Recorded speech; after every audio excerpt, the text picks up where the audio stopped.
So, we have the launch to start with, okay? 6, 5, 3, 2, 1, 0, and lift off of Space Shuttle Atlantis on a mission to film, resupply, and to do research on the International Space Station.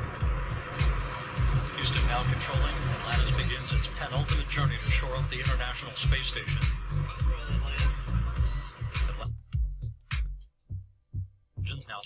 And now we have it's taken off and it's flying through the air. I just want you to see the colour 55 seconds into the flight on this rocket. Look at that. Look at the heat.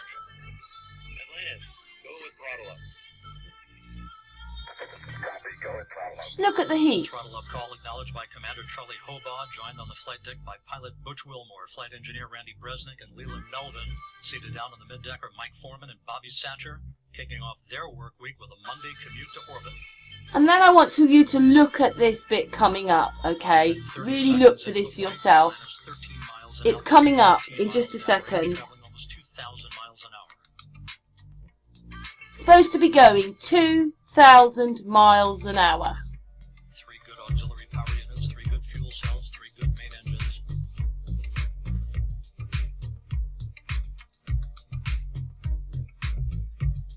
One minute, 50 seconds into the flight. 10 seconds away from solid rocket booster separation. Just watch this booster separation.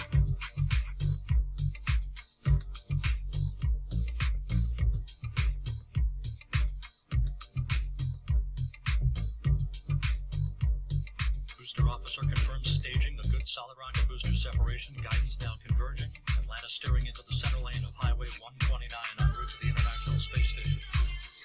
2 minutes, 20 seconds into the flight. 34 miles in altitude, 48 miles downrange. Atlantis traveling 3,200 miles an hour.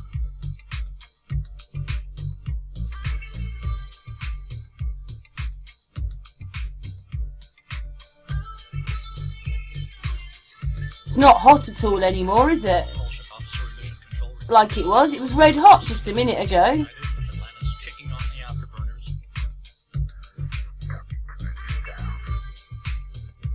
Atlantis flying on the singular power of its 3 liquid fuel main engines, draining about a half a ton of fuel per second from the large fuel tank. Coming up on the 3-minute mark into the flight, Atlantis 46 miles in altitude, 81 miles downrange, traveling almost 4,000 miles an hour. 4,000 miles an hour. Breaks through the sun.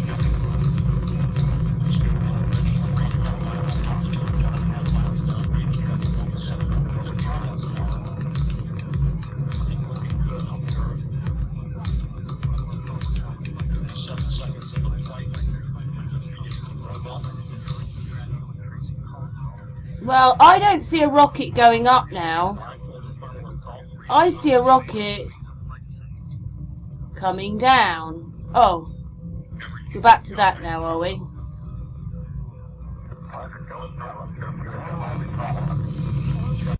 These are different videos, but just look at the heat here.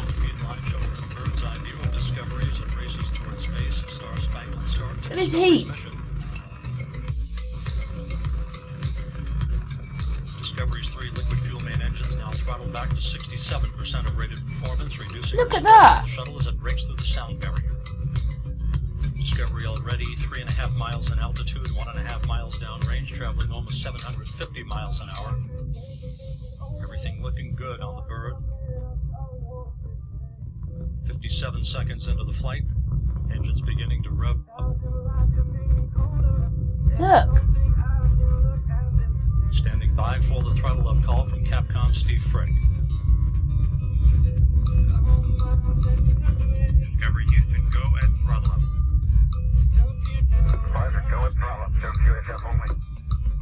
The throttle up call acknowledged by Commander Steve Lindsay. Discovery Houston is expected to hit middle clear shortly. Look at that. Lindsay joined on the flight deck by pilot Mark Kelly, flight engineer Lisa Nowak, and mission specialist Mike Fossum, mission specialist Piers Sellers. How dangerous is that? Of the European Space Agency down on the mid-deck. rider headed for 6 months on the International Space Station. 1 minute 47 seconds into the flight, 22 miles in altitude, 18 miles downrange, traveling 2,600 miles an hour. Standing by for solid rocket booster separation. That's what they show you. Yeah, right.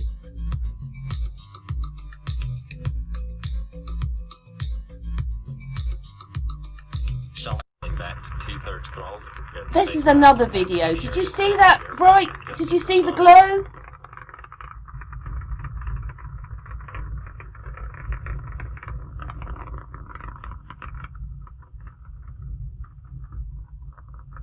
This is absolutely dangerous as hell to have anybody, any humans, in things with that happening. 1 minute 5 seconds since launch. Atlanta speed now 1,000 miles an hour. 1,000 miles an hour, golly. 7 miles. That rocket at the end was going red.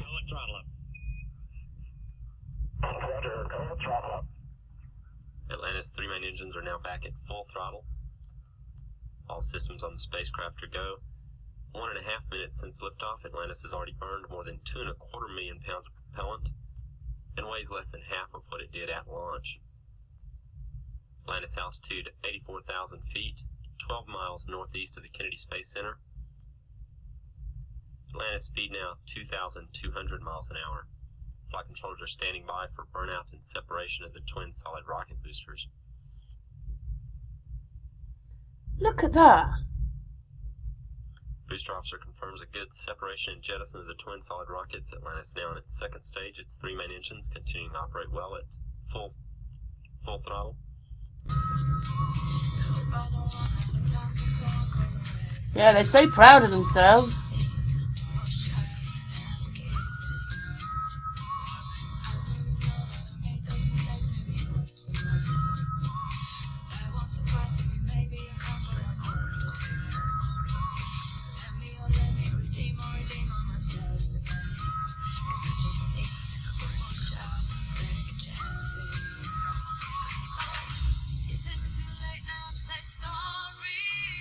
That is supposed to be the Challenger. It's a ball.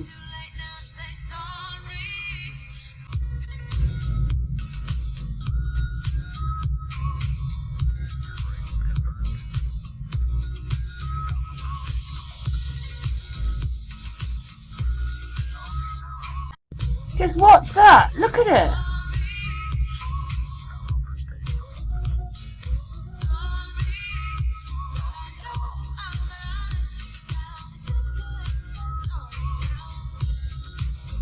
I'm just doing it again, guys. I just want to show you again.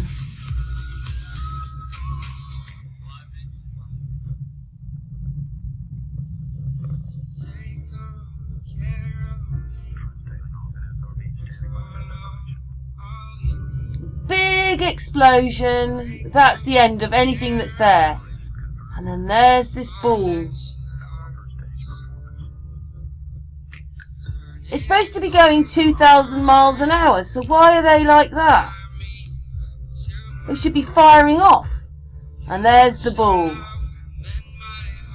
A ball.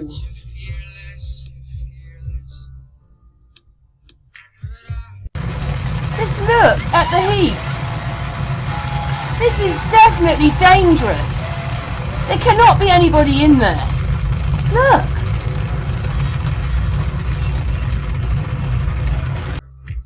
They're so excited and happy. Look, tears.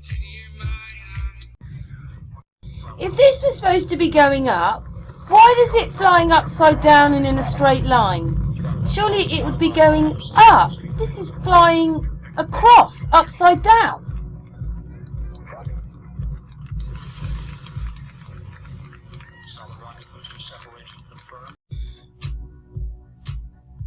Does anybody notice anything a bit strange? Look at this and look at that.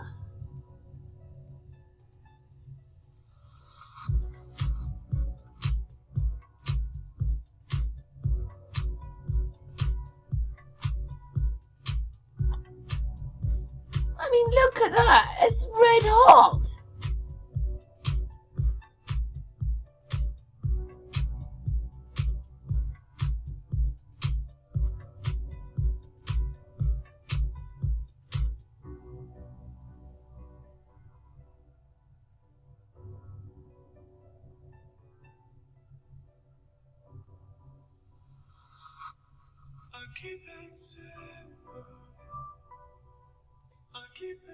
There's the ball again.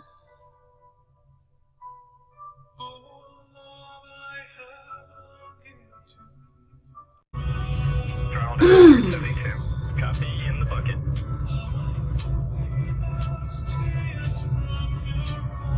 This is starting to go over. It's supposed to be going up. Look at this. Throttle up, 3104. Go with throttle up. Discovery Houston, you are go with throttle up. Turning over. Roger, go ahead, throttle up.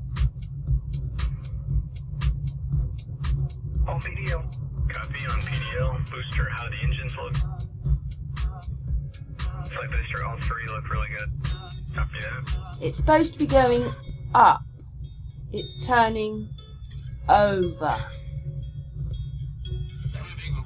It's supposed to leave the trajectory of the Earth, rotation and stuff, and to go into space.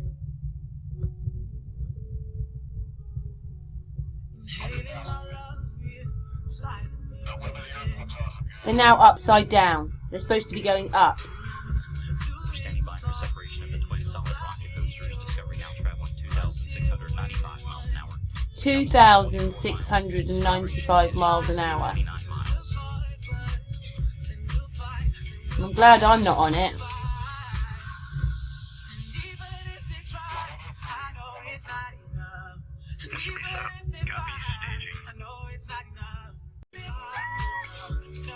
It's been speeded up, this one, not by me, by someone else.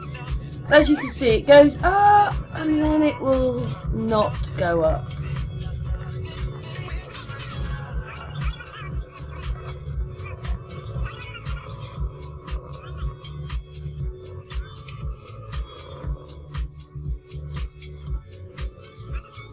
Where is that going up? What's coming now? Down.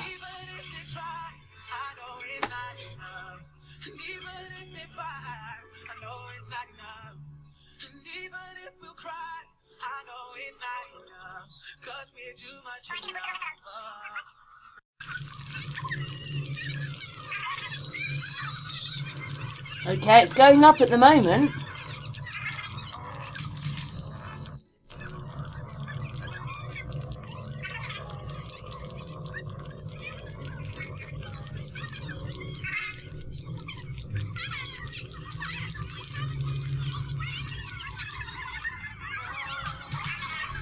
But then it's not going to go up. There you go. It's starting to come down.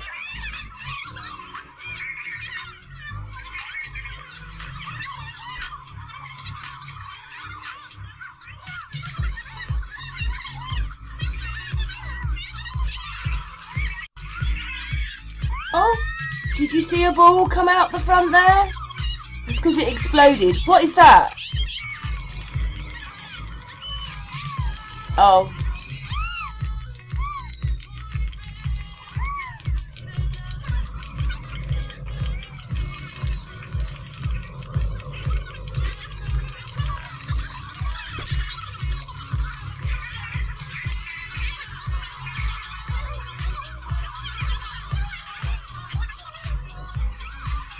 Coming down.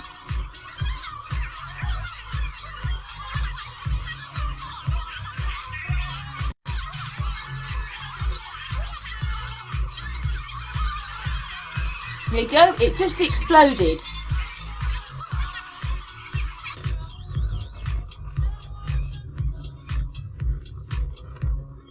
It's going up at the moment. And now it's starting to come down.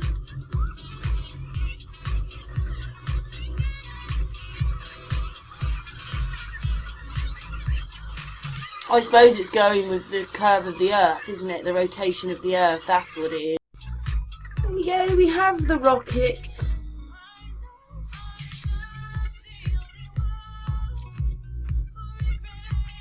There you go, it's going to catch fire.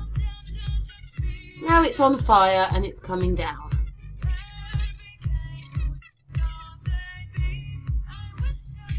Now it's a ball.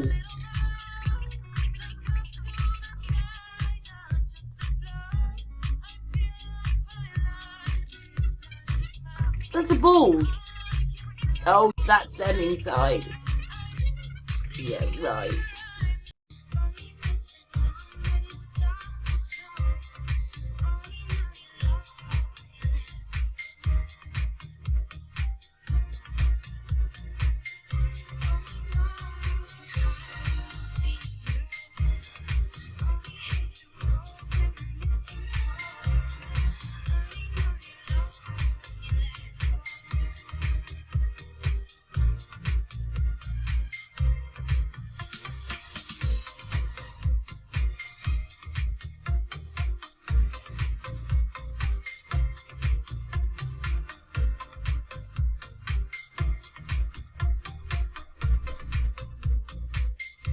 What is that? Ray?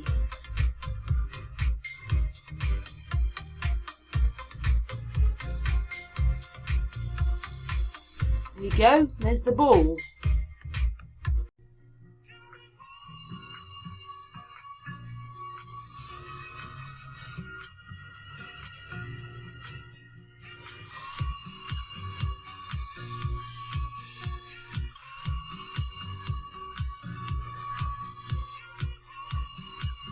What is that?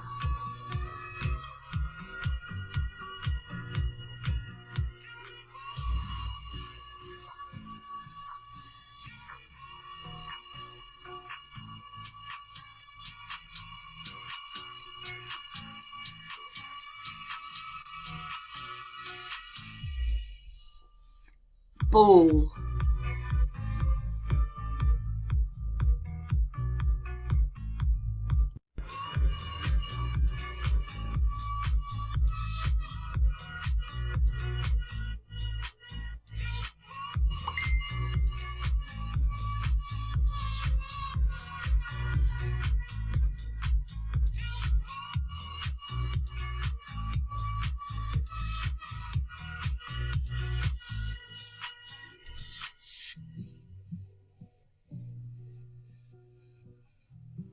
It's not going up, is it?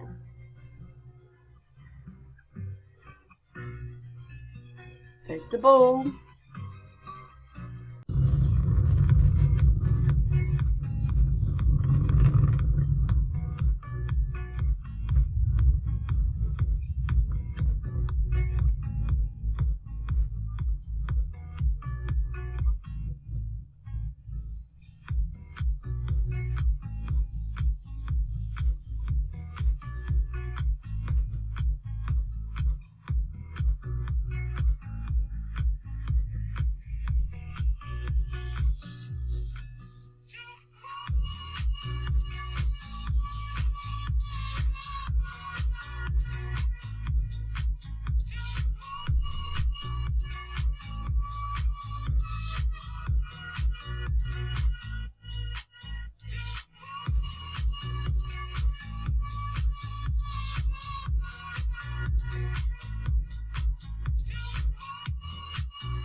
No rockets going to space.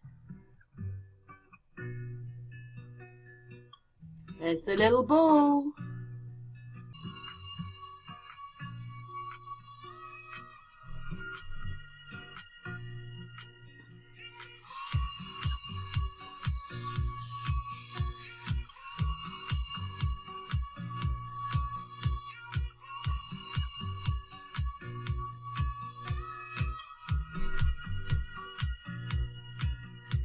Pacific Ocean. That's supposed to be 17,000 miles an hour.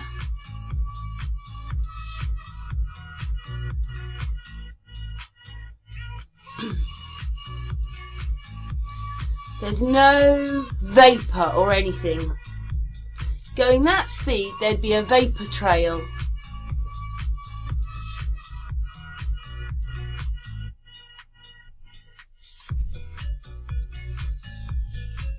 They're not in total space, are they? Oh, well, you didn't even see it dock properly, did you? It's just on there. It's supposed to be going 17,000 miles an hour, and the Earth's supposed to be rotating. But the only thing that's moving is what the fake, whatever that is, part of the space station. Nothing else is moving. 17,000 miles an hour, remember? Where's the vapour off of anything? How would it be able to just stop like that?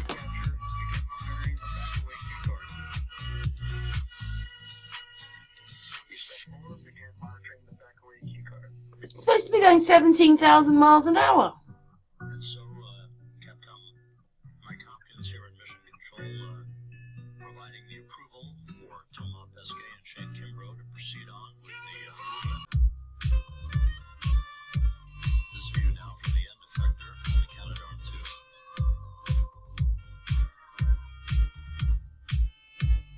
2. How does that stay there when the space station's going thousands of miles an hour?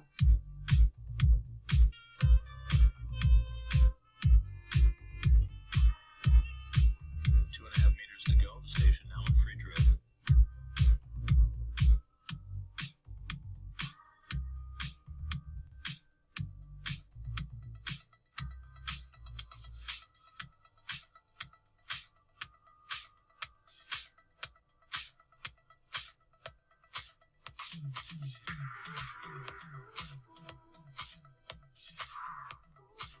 See how long it's taking? Space station's going 17,000 miles an hour. It looks like it's hovering there to me.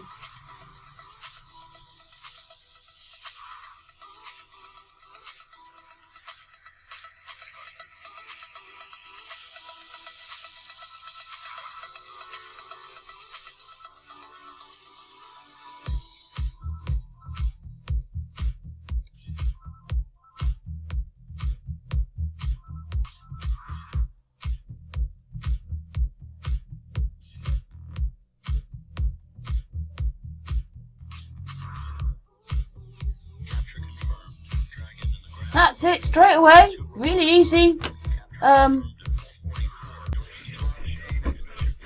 that. Mission accomplished. 17,000 miles an hour. Easy dock on. It's ridiculous. It's stupid. And I came across this guy today, which was the catalyst to make the last part of the little video. It's a little long, but please watch it because everything he says is correct. So I'm just using his video to show you. And this video is brilliant. I really like this person and how they explained it. And they put a disclaimer up, so I'm just going to play it.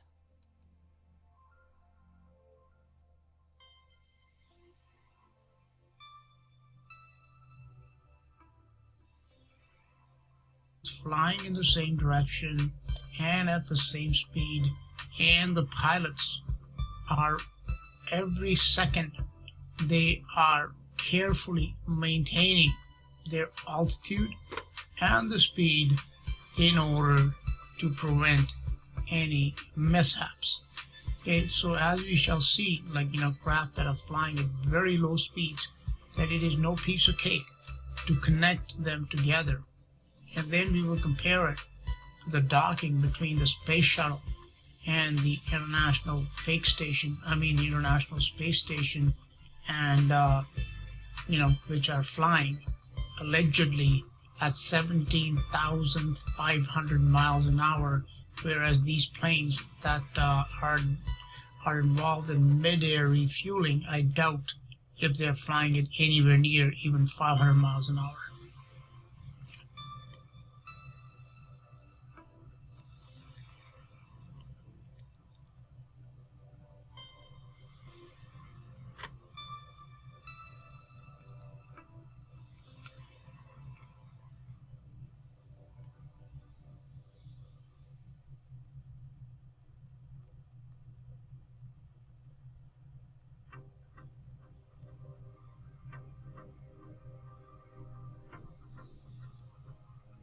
Can you see how delicate this operation is and how carefully the pilots of both these aircraft have to maneuver their planes in order to avoid any mishaps and to execute this operation?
Now pay attention to how carefully these pilots are maneuvering their aircraft to match their speeds, the altitudes, and to maintain that speed and altitude while the planes are linked together.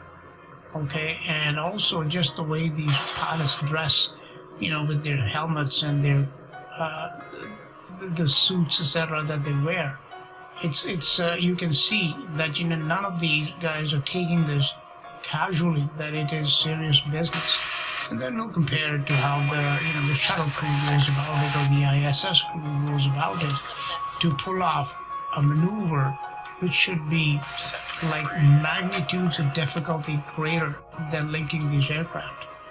It should be a near impossible thing to do at 17,500 miles per hour in a place where there is no atmosphere, so I do not even know how the shuttle would actually maneuver, because once it hits space and it has reached that speed of 17,500, etc., it is just working on momentum.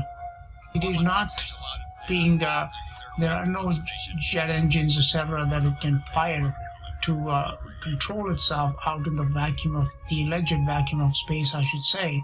Just like these aircraft here, they have the ability to change their speed, to change their altitude, etc. But how would the shuttle do that? And how would they link up at like 17,500 miles an hour without ever having any mishaps, without ever having any difficulty? You hear about these launches like just about every week. Oh yeah, they're going up to the space station and they're going to take supplies. Bang, and they show these pictures of them hugging and kissing and everything else, casually dressed in like these t-shirts and khakis, and just like it's a Sunday picnic. But when you see how these aircraft pilot, what tension that is obvious as they are trying to do something simple like mid-air refueling, then that whole shuttle experience and the ISS experience, it becomes obvious that it is absolutely a comedy routine, like it's something that's coming out of Comedy Central, not something that is in the least bit real. Also pay attention to these videos, see how clear it is, how beautiful like the earth you can make it out to be, with the clouds and the land underneath, etc. It's absolutely clear. Now, when it comes to those space videos that they feed us, okay, you notice a substantial difference. First of all, like if this aircraft is flying, say, at about 7 miles up, let's say even 10 miles up, and the space station where they are showing this docking is at 250 miles up, so it's 25 times higher. Okay, so the view of the Earth up there should be substantially different, where you should not really be able to make out any land masses, etc. It should be just one homogenized gray or blue, depending if you're looking at the land or the waters. Secondly, it's you can see in these videos that this is like one continuous action from the time that these aircraft approach each other, they link, and then they separate. Okay, it's not edited. But when you will see the space shuttle videos, it's very obvious that, it's all edited. It's one instant it's like beautiful bright blue, and the next it goes all dark. And, it's just, especially when it comes to the docking part. As you can see, it's very clearly shown here how the docking actually takes place, or how these aircraft are actually linked. Not so in the case of the shuttle. So this is an official NASA video of the space shuttle Atlantis, I believe, allegedly docking with the ISS. Now there you can see myself and Steve Swanson setting up for one of our mid-course correction burns and the rendezvous this morning. Yeah, and what you saw right there was Daniel Levis just checking out his handheld laser. And here you can see our commander. So here, looking out of the shuttle window, you can see the alleged space station. But what you notice here is, I noticed here was that there's, all these dots that are around the space station, which look like stars. They may not be, but I would like to make this observation that NASA has claimed that the reason there were no stars in the Apollo photos, for example, is that in the daytime, a space where this International Space Station, the shuttle may be, is very much like what we have here on Earth. In the daytime, the sunlight is so bright that you should not be able to see any stars. So I wonder if what they're showing here are stars or something else. Now you'll also notice here that for the most part, this video is of the inside of the cockpit of the shuttle, okay? Not of the outside, which is what we would all like to see. Again, it's myself and Steve Swanson still performing or getting ready to perform one of our mid-course correction burns. We did 4 of those today en route to the rendezvous. Now this astronaut, NOT, is saying that, you know, they're in the middle of making a mid-course correction and they've done 4 of them today. The question is how? This craft is moving purely in momentum, and how are they able to make course corrections is what I would like to know. Secondly, like, you know, look, pay attention to these guys. They are obviously all pretending to do things. They're not really doing anything whatsoever, unlike those pilots and that crew that we saw in those aircraft which are involved in mid-air refueling. Newest station crew member Clay Anderson looking at his new home.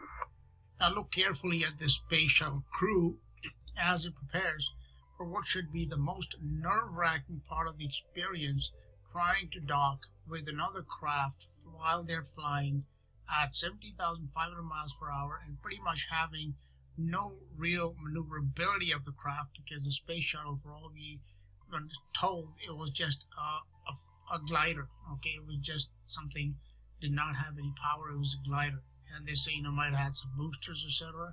How would the boosters work in a vacuum? Complete lie. Wouldn't work. Okay, but just see how casual these guys are as compared and contrasted to the crew of the aircraft that we just saw that were involved in mid-air refueling. And now you can see here we've got Pat and JR up on the flight deck en route to the rendezvous. Both of those fellows work the ABDS system. Another requirement we have as we approach is to do photo documentation, do a complete coverage of the station, and we will be doing that with those 2 cameras. And also pay attention to how this photo documentation is done. This guy, he has a 400 millimeter lens, okay? And anybody that's a photographer knows, you know, when you're shooting with those kind of lenses, what you need first and foremost is a tripod.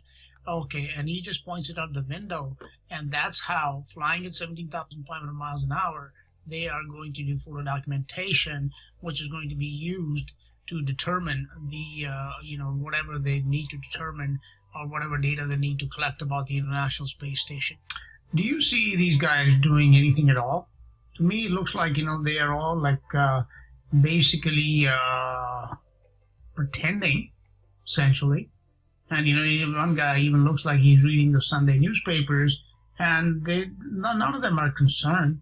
None of them have any kind of, you know, anxiety, which should be always foremost on their minds when they're trying to execute this maneuver, which, you know, you only see in Hollywood movies, but in real life should be one of the most challenging things that any, you know, people would be required to do. Look at the station at the forward window, which is kind of an interesting place to see it. The reason we're doing this is so that the station crew could take pictures of the RCC and the tiles on the shuttle's belly.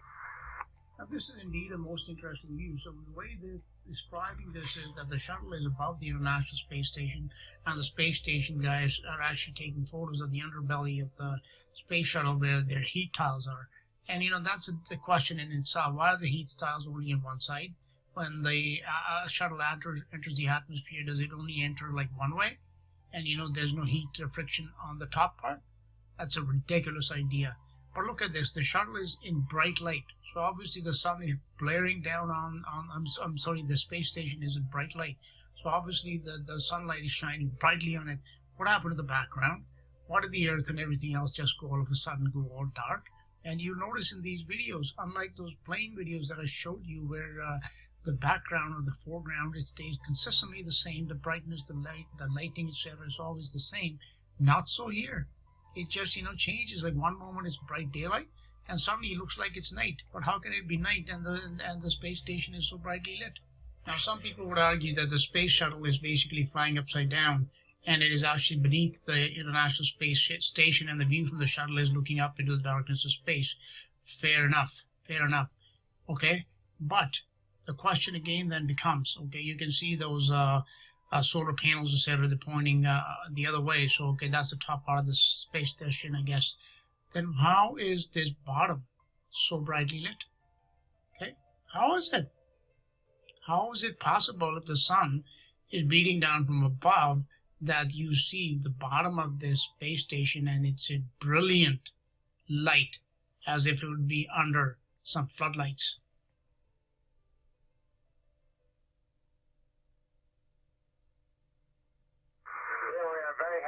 When we were completing the RPM, you can see the station came up pretty much centered on the orbiter's tail, which was a good sign. Now, this commander tells us, now they're centered on the orbiter, whatever that means, and the maneuvers have been successful. None of the maneuvers we saw. But what I want you to point out here is, so these guys are taking pictures of each other. The guy's taking pictures of the ISS. The ISS taking pictures of the underbelly of the shuttle, which indicates these two craft have to be very, very close to each other. And yet what we are seeing on the screen here, it does not show anything like that. There is a major problem with this video. What is that problem? Let me point it out to you. Okay, to begin with, let's just take a look at the dimensions of the ISS.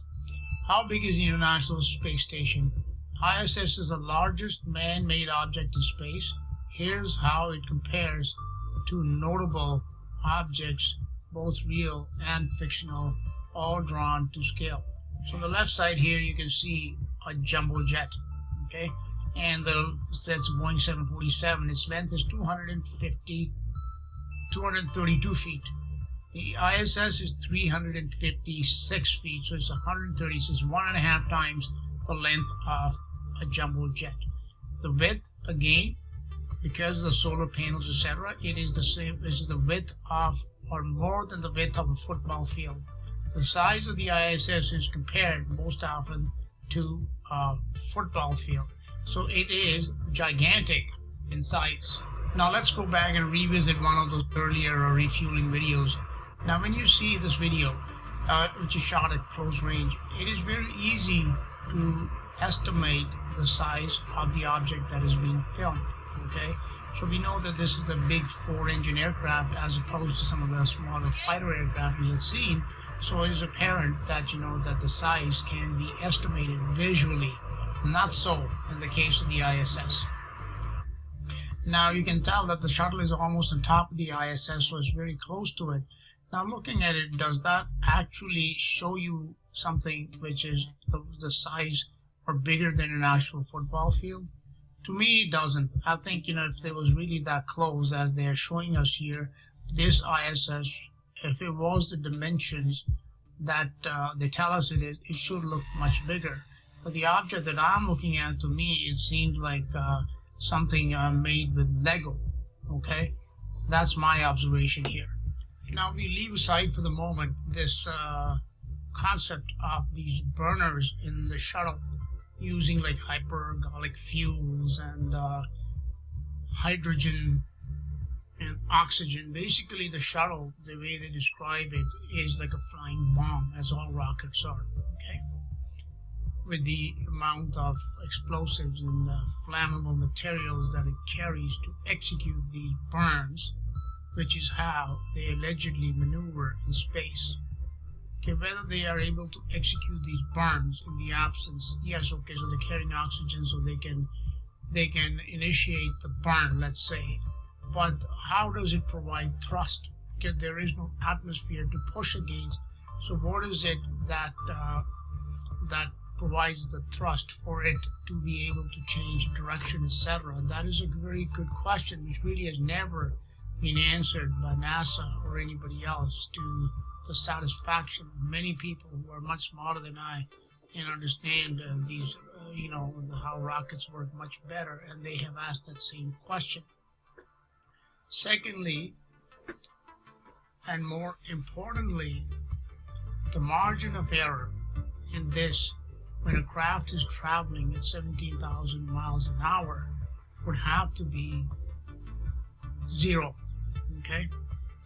Because if this burn is like even like a 1/10 of a percent, 100th of a percent off, it will really push the craft by off direction by a factor of tens of thousands of miles in a very, very short period of time.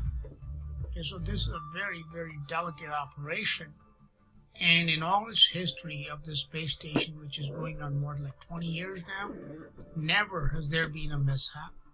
Now, we have seen like disasters or alleged disasters with the shuttle, with the SpaceX rockets. Rockets blow up all the time. But in this case, with these dockings with the space station, etc., never. They're all executed flawlessly without any problem. The guys are all casual, both in the shuttle and the spacecraft, as we shall see in the space station. And they all, like it's like a walk in the park, but it should not be. Okay?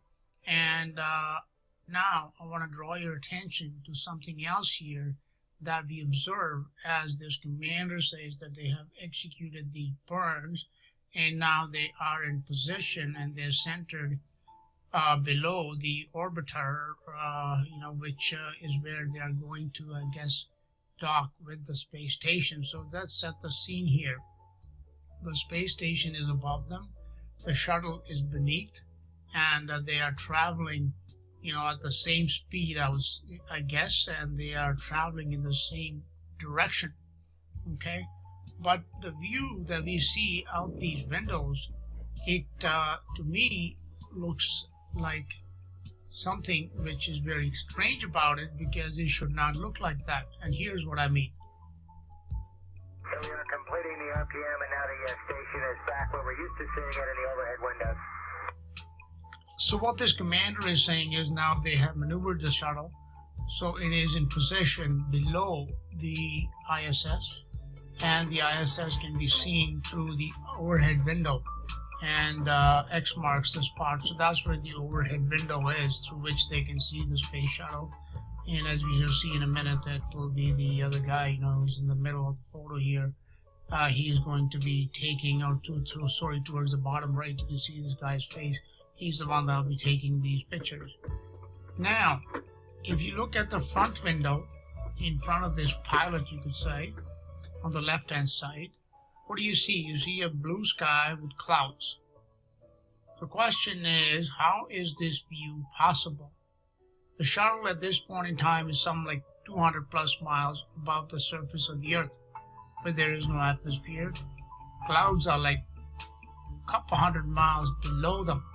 Okay, and you travel in a commercial aircraft, even when we get up to say around 35,000 feet, usually a cloud cover is going to be below. Okay, it is going far below in most cases. All right, so for us to see the clouds, one has to look down, even through a commercial aircraft window.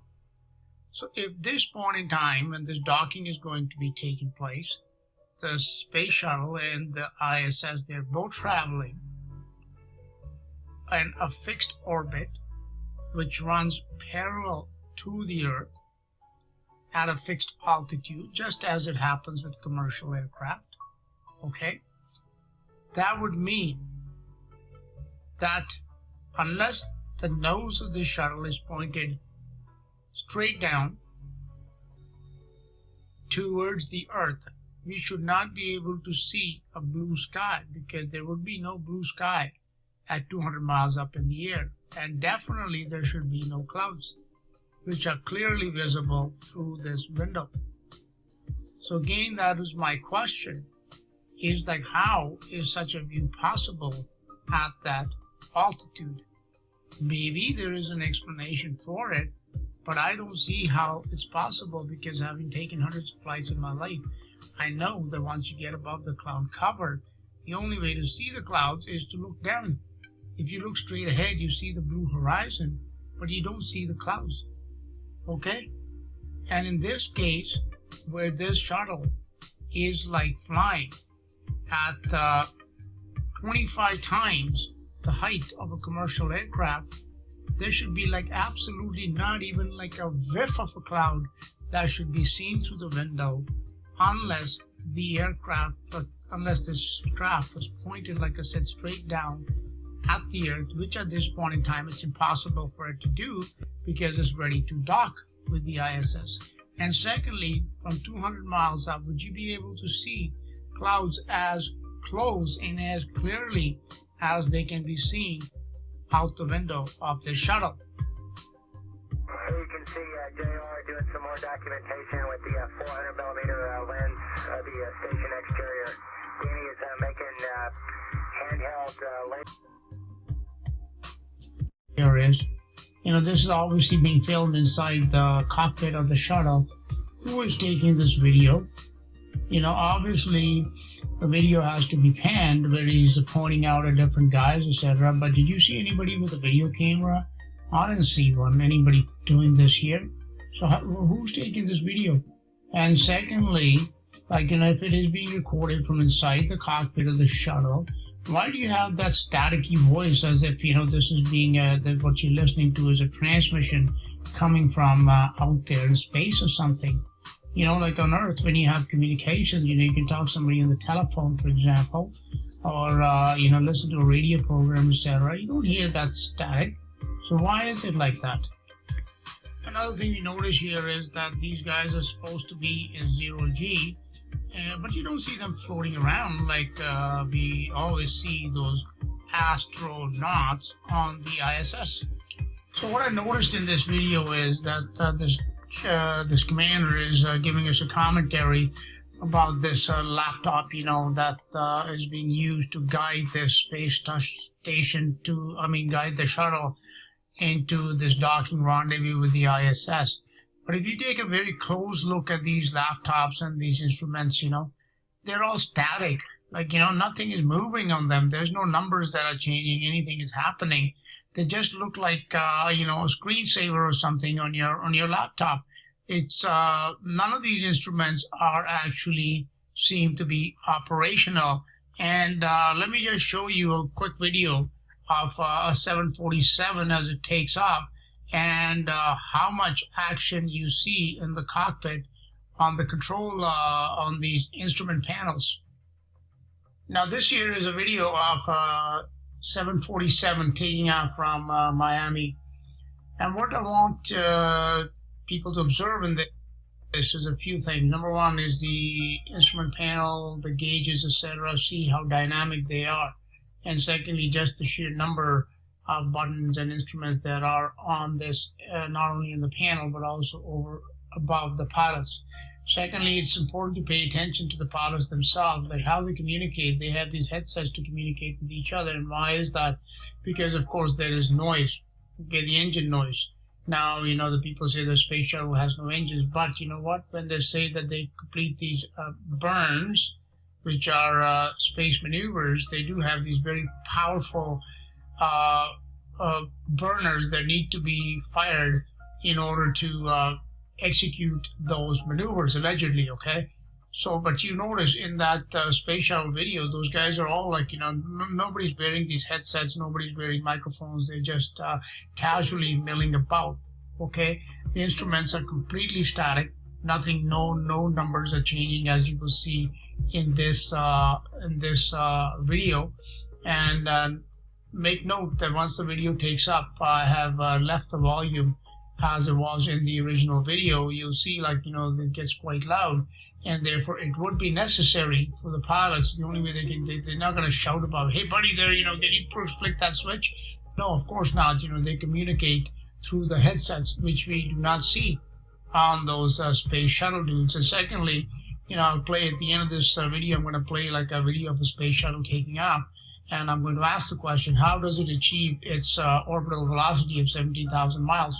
It seems like an impossibility, and the guys are all dressed in their space suits and everything.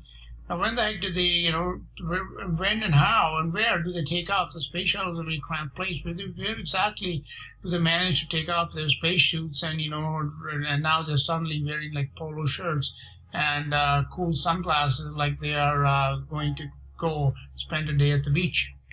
And also look at how, different the instrument panels look in the jumbo jet as opposed to the space shuttle and the ISS. There are no like loose wires hanging all over the place.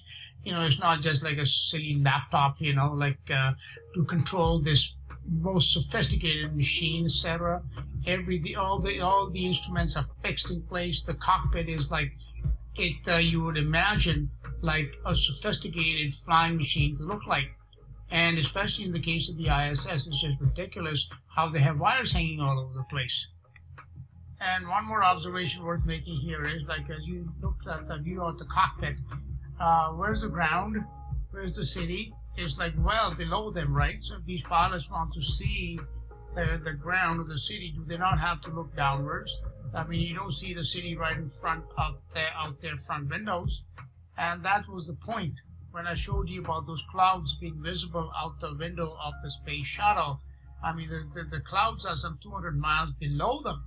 How can they be directly visible from out their window? Can't be. Impossible.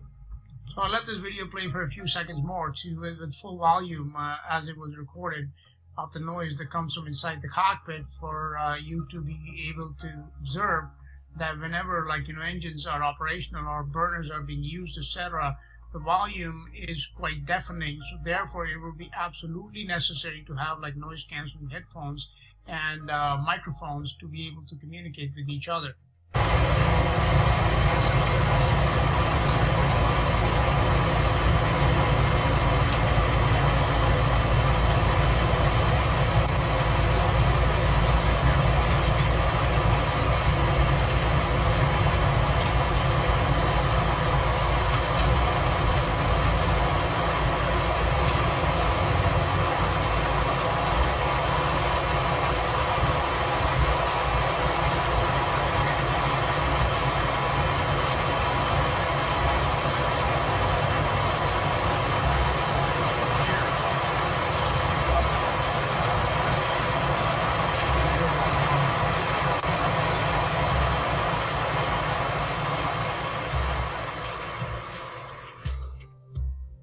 Just closer in, you'll see the path light as we were flying close to the station.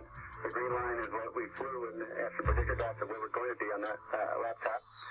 There's Danny. Danny is the one that runs that laptop there during the rendezvous.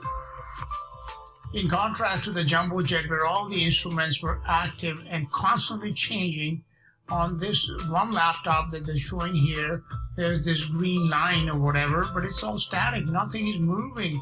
And as a matter of fact, none of the instruments seem to be moving or doing anything, and neither does the crew. They all seem to be milling around, waiting for a cup of tea. Now let's see if you get the same kind of visuals of these two craft docking together as we did, for example, in those mid-air refueling videos, where they clearly showed us how the procedure went and when they docked and when they undocked. Let's see if that is what we are shown here as well.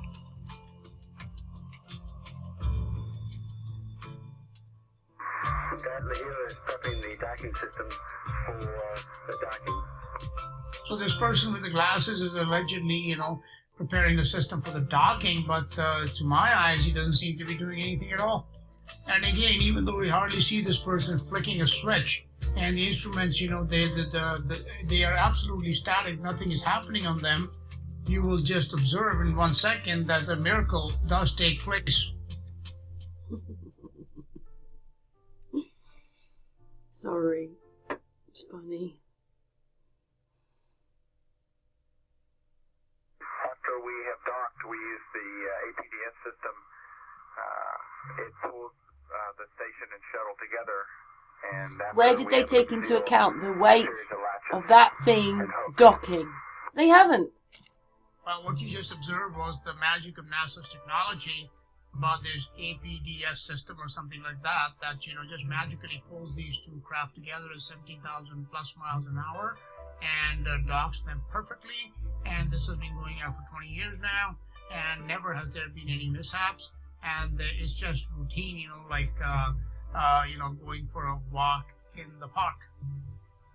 Now tell me, as we saw on those mid-air refueling aircraft and how beautifully they were videoed, where everything was obvious, how difficult would it be for us to show any of these maneuvers? Did they show us any of those burners maneuvers that they allegedly, did at least 4 to get into position to dock with the International Space Station? And not only that, the space station itself has these alleged burners that they have to fire to correct their altitude from time to time. And I suppose they would need to do that when they're going to do this docking. Did you see any of that? No. Did you see how this docking actually occurred? No. It is like, okay, here we have a computer and there's a green line on it, and next thing you know, oh yeah, okay, now we are docked, everything is, hunky-dory. But how difficult would it be to,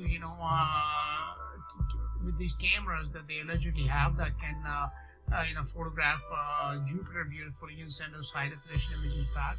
How difficult would it have been to actually show the docking maneuver from the outside and how it works? Would that not even be essential for the training for these astronauts? This is the most delicate operation in aviation, I would think, would be to dock 2 craft together, flying at over 17,000 miles an hour, something like 25,000 kilometers an hour. Therefore, how difficult would it be to send up one of those DRB, 1-2, whatever, those space planes that can allegedly stay up flying for 2 years, to go and videotape this for not just for the public to see, but for their own training manuals, etc. You will never see it happening, because this is all a studio production, my friends. By the way, it looks like that laptop has actually been turned off. The screen is completely blank. Now, when you looked at the jumbo jet video, even while the plane was on the ground, the instruments were all active. The numbers were changing, the data was being recorded, and every part of it was being was dynamic. And here, once this docking just happens, and it seems like the laptop is not even turned on anymore. This is a picture of JR getting ready to open the hatches. We have to do some prep work first before we do. Here he is opening the hatches this time.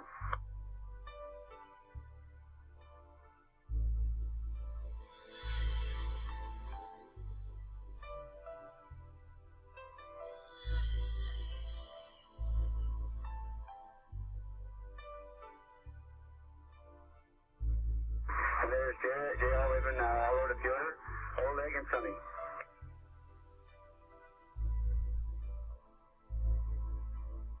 And there you have it, folks. Swiss Family Robinson has been reunited in space. Hugs and kisses all around. Break open the champagne.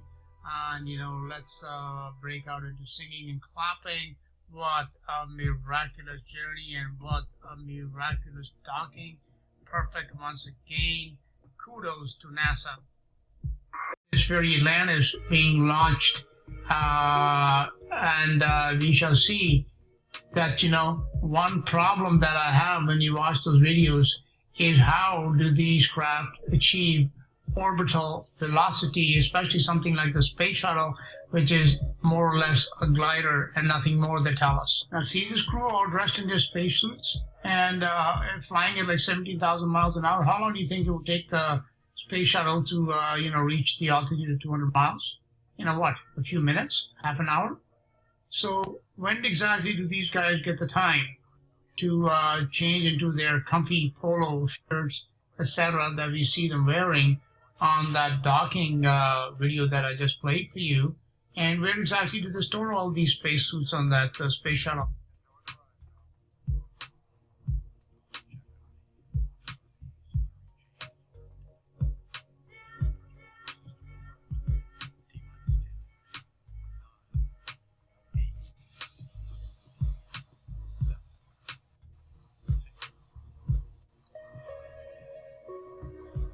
Now what we see here is the space shuttle with the one big rocket and 2 smaller rockets, okay?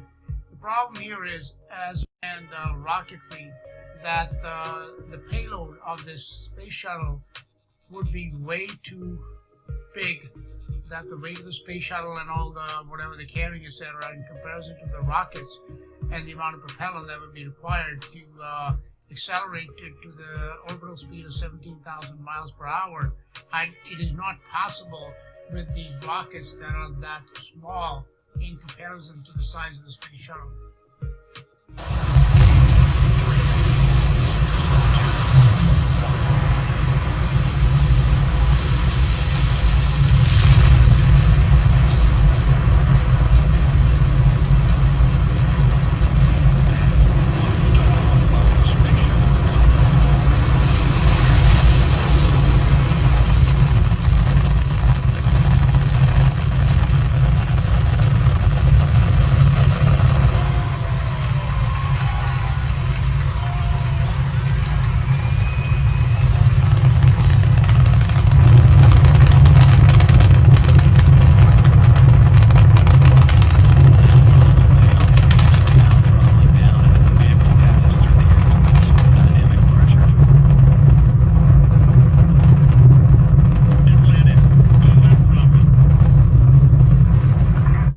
One thing we notice here is that it all looks very dramatic with the colored smoke and all that, and people cheering on the ground, etc. And but notice, when this liftoff does take place, it is going rather slow. Okay, it is going nowhere near at the thousands of miles per hour that it is the speed that it'll need to reach in order to go into orbit. Okay, and then secondly, one thing which is common with all these liftoff videos is that it'll show this little cloud cover, that is headed towards the cloud. And then when it disappears into the cloud, and immediately after that, what you're going to see is something which is CGI. It is not the same video of the liftoff that we just saw.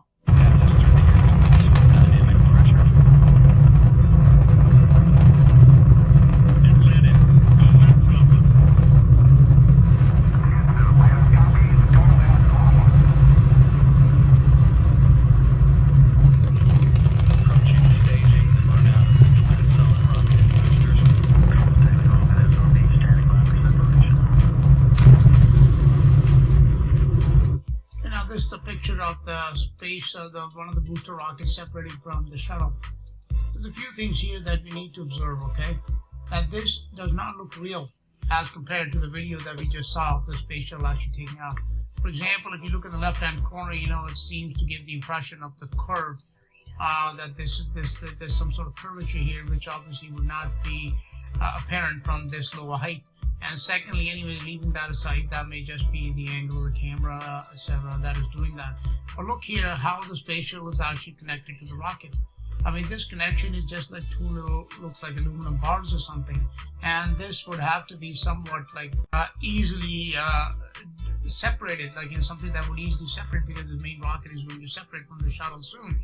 And the question is, with the tremendous amount of G-force that would be exerted as these rockets blast off, how does these two little struts manage? How do these two little struts manage to keep the shuttle connected to the rocket? It's like when you tie a mattress on the top of your roof rack, and if it's not like really, really, really strongly tied down, just a little bit of wind that we feel at like 60 miles an hour, it would blow the mattress right off. And you see that happening all the time. You can probably see some YouTube videos online that will be showing exactly that sort of scenario. So the question is this really capable of holding this thousands of tons weight of the space shuttle with just these little dinky aluminum struts?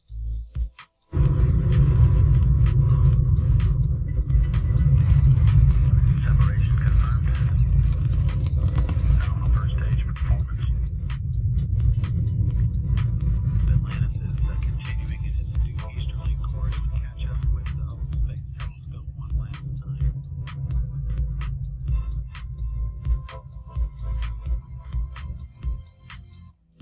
And that's all we'll get to see, folks, is that this takeoff going into the cloud, suddenly it switches to some sort of CGI, and then it disappears. That's it.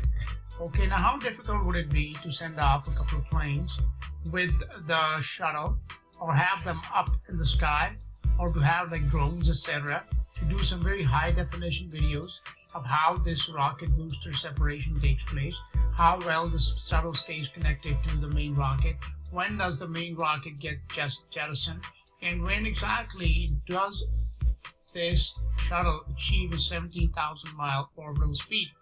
Okay, most of the thrust that comes from the rocket has to take place within the first 100 miles or less, no, much less, I would say, of the Earth's atmosphere, because that is where most of the thrust is going to be achieved, and that's where the orbital velocity would have to come from. In this video, this space shuttle is going nowhere near that velocity, so the question remains, how does it achieve, how does it accelerate through the vacuum of space to get to 17,000 miles an hour? We don't show this question, but of course, you get a nice picture of the round Earth. That's what you get. You know, this all the rocket launches, that is how they are. The rocket blasts off, and suddenly it's edited and switched into CGI. There's nothing real about the latter stages of these takeoffs, and you can see hundreds of these videos online, and it'll be exactly the same thing. Now, what exactly are we looking at here? You know, with these little, what do you call them, contrails or chemtrails or something that you're looking at that are in the sky. Is this a shuttle? I can't tell. You know, like the NASA can give us beautiful high definition images of Jupiter, Mars, Pluto, Saturn, you name it. But like, you know, it's not possible to see like this shuttle like actually get into space, get into orbit. Like, you know, that's not possible. And the answer is it's not possible. That's why they don't show it to you. That's why these are always transitioned into CGI from seconds after takeoff. That's why, because it is all fake. Whatever they're blasting off that show you off the ground, I'm sure something takes off. And maybe it's just a mock-up of the shuttle or something, I don't know. Or the shuttle, you know, like goes up there and then it, you know, starts its engines and goes land somewhere else. I do not know what exactly goes on. But all I do know is what we are looking at here is very, very unbelievable. And lastly, you know, we have to ask this question: why does NASA give up its most successful programs, like Apollo, which allegedly went to the moon 7 times? Yes, they landed on the moon 6 times, but even the Apollo 13, we didn't land, but it did make it to the moon and back. You know, why did they shelve those programs? And then the space shuttle, which allegedly, you know, for over 20 years, had a pretty good record and did amazing, and was supposed to be this amazing technology. You know, why have they shelved that? Why do they, like, you know, when do you ever hear that in history? Like the automobile, that will be saying, okay, you know, somebody like whoever, Daimler, etc., invented the automobile, and the automobile is used for 20 years, and then they say, okay, we don't need automobiles anymore. We are going to go back to horse and buggies or something like that. It doesn't happen. And there is no answer to these questions. I would like to finish off here by simply saying that the purpose of these videos is not to give you, like, you know, what are the facts, because we don't really know. It is to make people question their reality. It is certain that we live in the matrix. The only question is, how deep does this rabbit hole really go? Thank you for listening. This is Paul Sandhu.